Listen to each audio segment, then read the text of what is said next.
नमस्कार, आप देख रहे हैं क्रांति टुडे और चेहरे से बखूबी परिचित होंगे क्योंकि चैनल पर भी कई बार आ चुके हैं। क्योंकि हिमांशु ठाकुर जिला अध्यक्ष हैं छात्र सभा की समाजवादी पार्टी से, रूपापुर के निवासी हैं। रूपापुर लगाते हैं हिमांशु ठाकुर रूपापुर। तो रूपापुर उनका एक गाँव है, जनपद जालौर में, छोटा सा अच्छा बेहतरीन गाँव है, माधोगढ़ तहसील के अंतर्गत। आज उन सवालों में बात करते हैं। देखा मीडिया की हेडलाइन बनी रही है, तो हमने भी जब अखबार पढ़ा, सुबह बैठे थे अखबार पढ़ रहे थे तो देखा, तो हमने मुलाकात करी आखिर क्या मामला हो गया। क्योंकि वो पहले भी सुर्खियां बटोरते रहे हैं, किसान आंदोलन हो या पार्टी के कोई भी अपने धरना हो, तब वह अपनी सुर्खियां बटोरी हैं। अपने छात्र सभा के साथ में कई आंदोलन में शामिल रहे, तो कई आरोप भी उनने भी प्रशासन पर लगाए हैं, सत्ता पक्ष पर लगाए हैं कि शासन के दबाव में प्रशासन ने उनके लाइसेंस निरस्त कर दिए। हेडलाइन पढ़ रहे थे, उनसे को बात करते हैं। तो हिमांशु जी, पहले तो हमारे चैनल बहुत बहुत स्वागत है आपका। बहुत धन्यवाद आपका। शुरुआत करेंगे शो की सवालों की, तो पहले यही जानना चाहेंगे, तो सवाल और भी रहते हैं, आप 5वीं बार जिलाध्यक्ष बने हैं तो उसकी भी शुभकामनाएं बहुत बहुत। वो भी सवाल पूछेंगे कि इस समय आपने आरोप लगाए हैं जैसे प्रशासन पर, तो क्या है पूरा मामला, ऐसे निरस्त कर दिए गए, कैसे निरस्त हुए, क्या नोटिस प्राप्त हुआ आपको? सबसे पहले आपके चैनल के माध्यम से मैं जनपद के और प्रदेश के जनता जनार्दन को मेरा प्रणाम।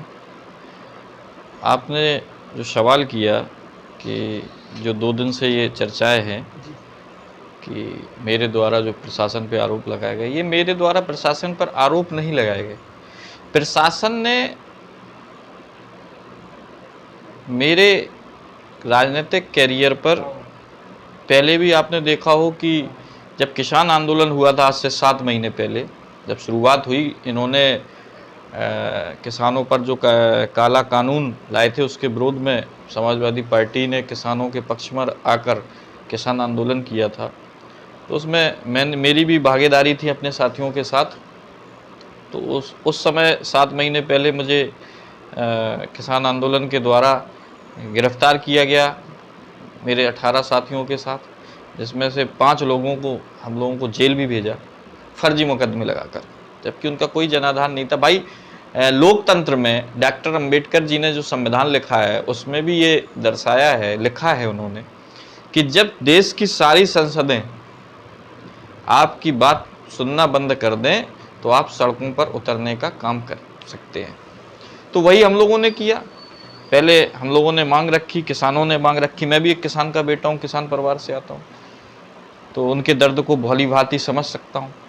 तो हम लोगों ने पहले मांग रखी कि ये कानून जो आप लाए हैं, काला कानून, हमारे लोगों, आप कहते हैं कि हमने किसानों के हित में किया, जब किसान कह रहा है कि हमें नहीं चाहिए ये, भाई जैसे हमारे पास ये किताब है, हम आपको देना चाहें कि आप ये लीजिए, इसको पढ़िए, आपको बहुत अच्छा महसूस होगा। आप कहेंगे हमें नहीं पढ़ना तो हम अपना वापस ले लेंगे, तो उसमें क्या दिक्कत थी? लेकिन उन्होंने उस कानून को थोपना चाहा। सबको पता है उसमें, क्योंकि उसमें पूंजीपतियों ने बहुत बड़े बड़े वेयर हाउस बना लिए थे और ये प्राइवेट करना चाह रहे हैं उसको, तो उस वजह से ये पूंजीपतियों की सरकार है।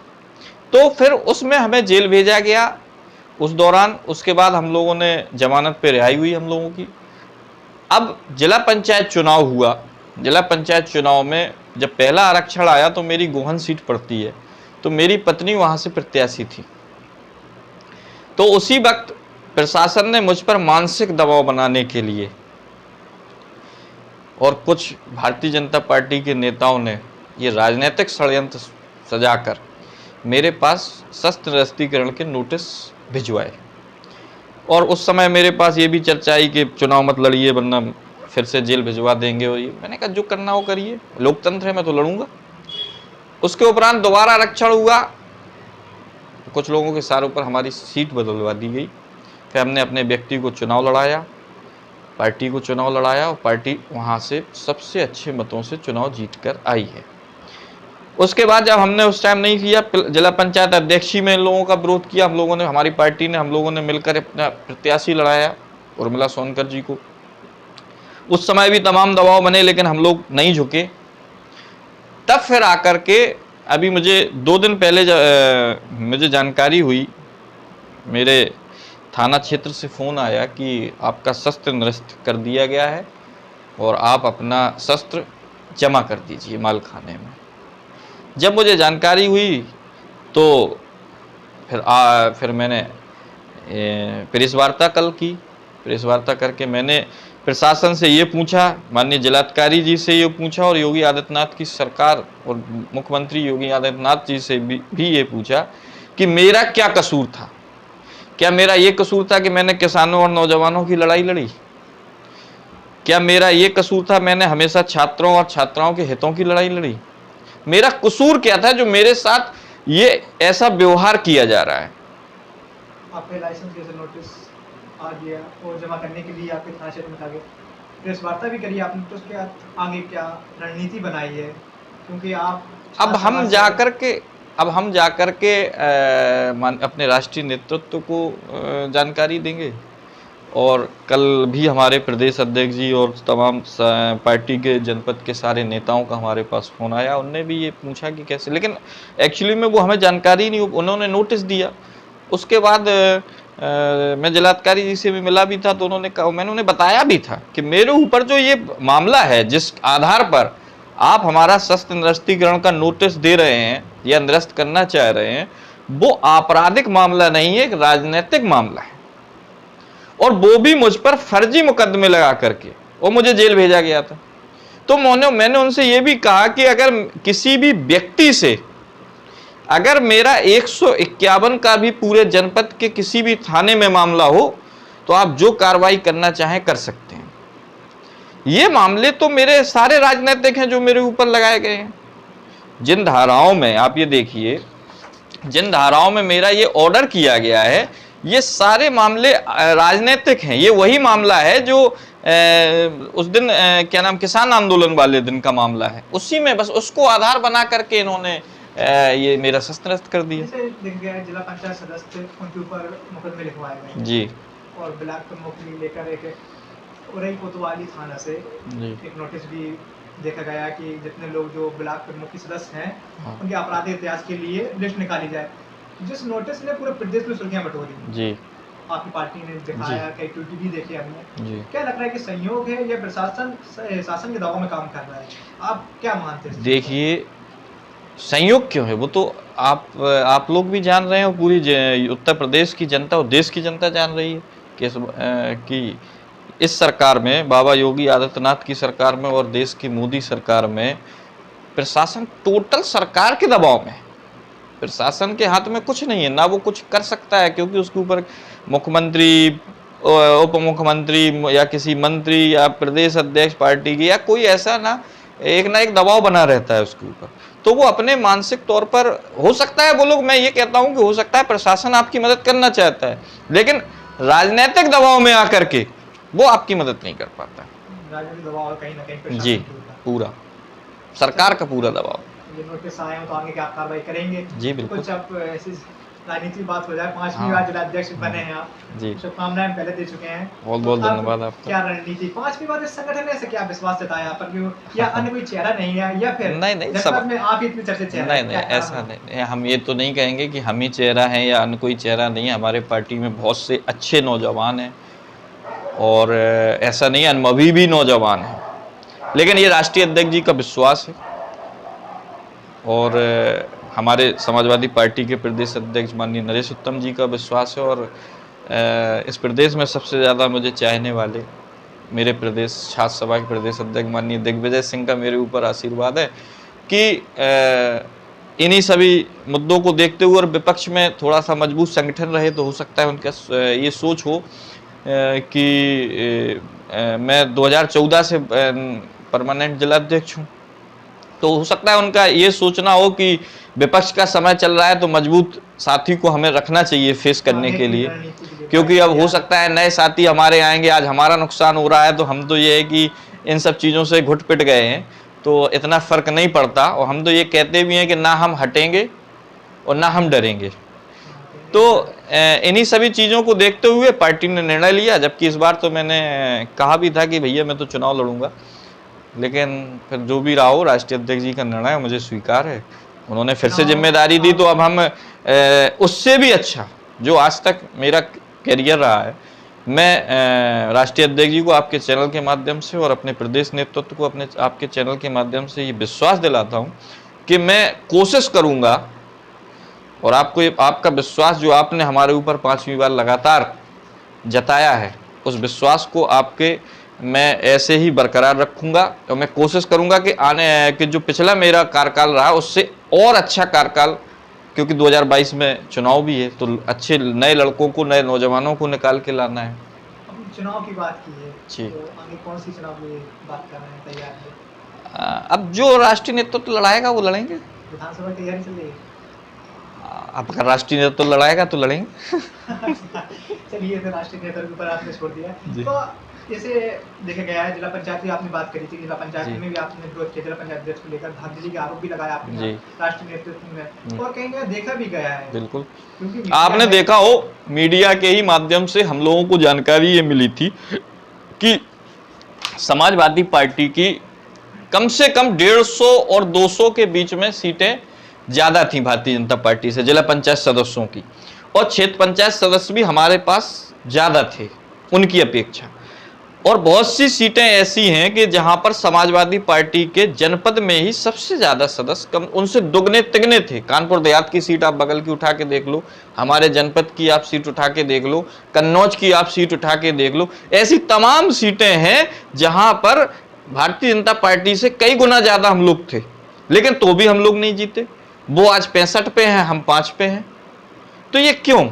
इसी वजह से, क्योंकि उन्होंने हर जगह धांधली करने का काम किया और उन्होंने हर जगह प्रशासन का, और आप इस बार तो आपने ये देखा होगा कि प्रशासन के साथ साथ भारतीय जनता पार्टी के स्वयं के गुंडे रोडों पर लाठियां और डंडे निकालकर गाड़ी तोड़ना और लोगों को चोटिल करना, किसी का अपहरण करना। अब तो प्रशासन के साथ साथ उनके स्वयं के गुंडों ने भी ये किया। कुछ लोग आरोप लगाए थे आपकी पार्टी तब भी नहीं, हमारी पार्टी में आप एक भी आरोप सिद्ध करके दिखाइए। कब हम लोगों ने ये अपने जनपद से ही उठा के दिखा दीजिए। 2000 आपको याद हो जब 2015 में जिला पंचायत अध्यक्षी का पिछली बार पंचायत चुनाव हुआ तो हम लोग चुनाव जीते, निर्विरोध चुनाव जीते, सबके समर्थन से चुनाव जीते, कहीं कोई बवाल नहीं हुआ।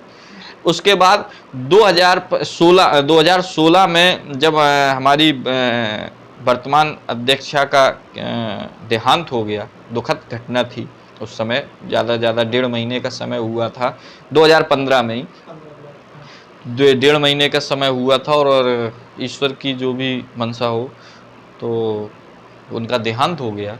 उसके उपरांत जब जिला पंचायत उपचुनाव हुआ तो हम लोगों ने कहीं धांधली नहीं की और निर्दलीय प्रत्याशी सुमन निरंजन उस टाइम बन गई थी। भाई लोगों ने ठीक है, नहीं सदस्यों ने, कुछ लोग हमारे ही लोग कुछ कर गए थे, ऐसा जो भी रहा हो। तो कहाँ बताइए कहाँ धांधली हो? अगर धांधली करना होता, हम लोग सरकार में थे, पूरे प्रदेश में सिर्फ एक सीट पर उपचुनाव था, लेकिन हम लोगों ने बेईमानी नहीं की, आप धांधली की बात कर रहे हैं। ईमानदारी से चुनाव हुआ। देश के प्रधानमंत्री जी ने ट्वीट कर खुद योगी जी को ये धन्यवाद दिया था कि आपके विकास को देखते हुए ये जिला पंचायत सदस्य या जिला पंचायत अध्यक्ष जीते हैं।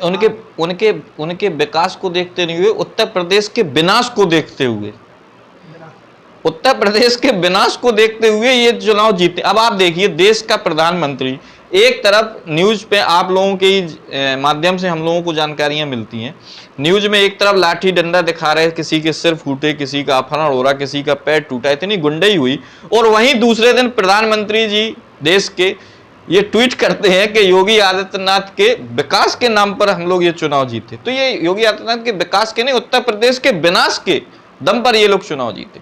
उत्तर प्रदेश जो विनाश की तरफ जा रहा है। इनकी ये स्थिति है, जिला पंचायत में छोटा चुनाव मानता है, क्षेत्रीय चुनाव है, माना जाता है, जनता चुनाव माना जाता है पार्टी के। नहीं, जनता ने तो समाजवादी पार्टी को स्वीकार किया। आज ये स्थिति है, हाँ खूब समर्थन किया है आप। भाई देखो, ऐसे होता है, जिला पंचायत अध्यक्षी और ब्लॉक प्रमुखी का चुनाव सत्ता का होता है सब जगह, लेकिन सदस्य, बीडीसी और प्रधानी, ये चुनाव जनता जनार्दन से होते हैं। उसमें जनता ने हम लोगों का पूरा सहयोग किया। लास्ट सवाल, अगर आज आप डर गए हैं, अगर आज उन्होंने जीत लिया है तो विधानसभा में क्या? नहीं, हम डरे नहीं। हमने पहले ही आपसे कहा कि ना हम डरे हैं ना डरेंगे। भाई ठीक है, उनकी सरकार थी, उन्होंने, हम लोगों ने हर जगह कहाँ हम डरे। हमने अपने जनपद में भी पर्चा भी मतलब उनके सामने नामांकन दाखिल किया। देश का ऐसा कोई जनपद नहीं होगा 2, 4, 6, 10 छोड़ करके, उसमें भी उन लोगों ने कहीं पर्चे फाड़ दिए, कहीं उन्होंने हमारे प्रत्याशी का किडनैप कर लिया, कहीं हम लोगों के प्रस्तावकों का और समर्थकों का किडनैप कर लिया। तो ये 10-15 जनपद छोड़ करके बाकी हर जगह समाजवादी पार्टी, भारतीय जनता पार्टी के सामने लड़ी। निर्णय जो भी रहा हो, निर्णय तो उन्होंने, भाई सरकार थी उनकी, उन्होंने अपना धन बल सब कुछ यूज किया, प्रशासन उनके साथ था, प्रशासन के साथ साथ भारतीय जनता पार्टी के स्वतः के गुंडे उनके साथ थे, तब हम लोगों ने हर जगह उनके सामने चुनाव लड़ा। जिलाध्यक्ष बनकर आए जी, बात की क्या तैयारी है? जब इतना बड़ा संघर्ष आपका भी रहा है, वो पार्टी देखो आज सत्ता देख जी, रहे जी। हैं, कहीं ना कहीं काफी मेहनत करनी पड़ेगी। बिल्कुल। उसके बाद क्या तैयारी है, क्या देखिए, लग रहा है? तैयारी पूरी है, हम लोग 2022 में पूरे तरीके से चुनाव लड़ने के लिए तैयार है। अगर कल की डेट में चुनाव करा दिया जाए तो समाजवादी पार्टी 300 प्लस होकर के इस उत्तर प्रदेश में फिर से समाजवादी पार्टी अपनी सरकार बनाएगी और माननीय हमारे राष्ट्रीय अध्यक्ष अखिलेश यादव जी को मुख्यमंत्री बनाएंगे। आजम खान आपकी मेन कड़ी माने जाते हैं जी। अगर वोटर चाहिए तो जी। आजम खान समाजवादी पार्टी जी। को चेहरा बनाती है, जी, लेकिन आज वो जेल में है। समाजवादी पार्टी क्यों धरातल पर, क्यों आंदोलन नहीं कर रही? समाजवादी पार्टी ने, जब आपको हम पुराना याद दिला दें, जब आजम खान साहब हमारे पार्टी के बहुत वरिष्ठ नेता हैं, हम लोगों के मार्गदर्शक हैं पार्टी के, तो ऐसा नहीं है। समाजवादी पार्टी ने जब आजम खान साहब के साथ शुरुआत में ही जो ये घटनाएं इन्होंने घटित की, उस टाइम समाजवादी पार्टी ने आंदोलन किया, रोडों पर आए, आपको याद हो ना याद हो तो आप उठा के देखिए, ठीक है। उसके बाद जब भी कोई भी हमारा धरना प्रदर्शन होता है या कोई भी आजम खान साहब के साथ घटना, वहाँ जानकारी मिलती है कि इनके साथ ये बुरा व्यवहार हो रहा है या परिवार के साथ, तो हमेशा समाजवादी पार्टी उसके खिलाफ आंदोलन करती है और आजम खान साहब के साथ और उनके परिवार के साथ हमेशा खड़ी मिलती है। अभी आपको जानकारी हो कि अभी कोरोना कार्यकाल में, कोरोना टाइम पे आजम खान साहब की जितनी भी हालत बिगड़ी, तो माननीय राष्ट्रीय अध्यक्ष जी ने खुद प्रधानमंत्री जी से बात की, राज्यपाल साहब से बात की, सब लोगों से बात की और उनको ट्रीटमेंट के लिए बाहर लाया गया। फिर भारतीय जनता पार्टी की सरकार ने कुछ दिन थोड़ी सी हालत सुधार आई, उन्हें फिर जेल भेज दिया गया, लेकिन अब वो उस सुधार पर है नहीं, तो फिर से उनकी तबीयत बिगड़ी, तो फिर से राष्ट्रीय अध्यक्ष जी ने जानकारी मिली तो उन्होंने फिर से सबसे निवेदन करके फिर लाया गया। वो दिल्ली अपना पार्लियामेंट छोड़ करके तुरंत वो आए और सबसे पहले बिना घर जाए सबसे पहले आजम खान साहब से मिलने मेदांता हॉस्पिटल लखनऊ पहुंचे। तो हम लोग पार्टी आजम खान साहब के साथ है, उनके परिवार के साथ है, उस सुख दुख में हमेशा उनके। आजम खान साहब तो हमारे बहुत पुराने और वरिष्ठ नेता हैं, अगर पार्टी का एक छोटा सा भी कार्यकर्ता किसी भी मुसीबत में होता है तो पूरी समाजवादी पार्टी उसके साथ है। चलिए, धन्यवाद अपना समय देने के लिए। बिल्कुल, धन्यवाद तो आपका। हमारे साथ और देखते रहिए क्रांति टुडे, ऐसे ही दमदार इंटरव्यू के लिए मैं आपके साथ में